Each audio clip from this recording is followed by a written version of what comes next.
আসন্ন ঈদুল আজহাকে সামনে রেখে জয়পুরহাটের পাঁচবিবিতে জমে উঠেছে কোরবানির পশুর হাট। উত্তরবঙ্গের অন্যতম বৃহৎ পাঁচবিবি গোহাট সহ উপজেলার বিভিন্ন বাজারে দেশীয় জাতের গরুর সরব উপস্থিতি দেখা যাচ্ছে। প্রতিদিন হাটে ক্রেতা বিক্রেতার ভিড় বাড়ছে এবং পুরোদমে শুরু হয়েছে পশু কেনাবেচা। তবে পশুর এই সরব উপস্থিতির মধ্যেও দুশ্চিন্তায় কাটছে ক্ষুদ্র খামারিদের অভিযোগ, গো খাদ্যের অতিরিক্ত দামের কারণে গরু লালন পালন করতে অনেক বেশি ব্যয় হয়েছে।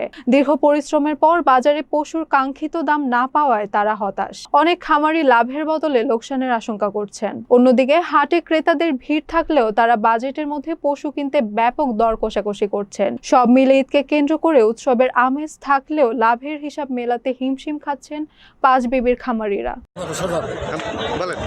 আমার বাসা হলো সালপাড়া বাজার, গরু আসি 10টা। গরু গরু হলো বাজার খুব খারাপ। যেটা 2 লাখ করে কেনা আছে, 1,60,000 করে বসে। বুঝতে পারছেন? 2টা গরু বেশি আর বেচা পারেনি। হাটে আমি গরু নিয়ে আসছি, আমার বাড়ির গরু। জোরে বলো। আমার বাড়ির গরু আমি 65,000 টাকা দাম চাই। 50 ভাঙে 60 65 বলে।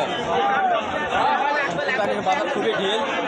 এইভাবে যদি ব্যবসা গরুর দাম থাকে তাহলে তো ব্যবসায়ীদের লস, গাড়ির গৃহস্থদের আরও লস। মোহাম্মদ ওয়াজেদ আলী মন্ডল, সিরসাঘাট থেকে আসছি। এখান থেকে 3 কিলো দূরে আর কি, 3-4 কিলো। গরু 7টা নিয়ে আসছি। 7টার মধ্যে 3টা বিক্রি হচ্ছে, কিছু লাভ হয়েছে। আর 4টা গরু আছে, এগুলো প্রায় সমান সমান দাম বলতেছে। তো ক্রেতার সংখ্যা স্বাভাবিক, খুব বেশিও নয় কমও নয়। বাজার কমে ভাবি, একটু কম ভাবি বাজার।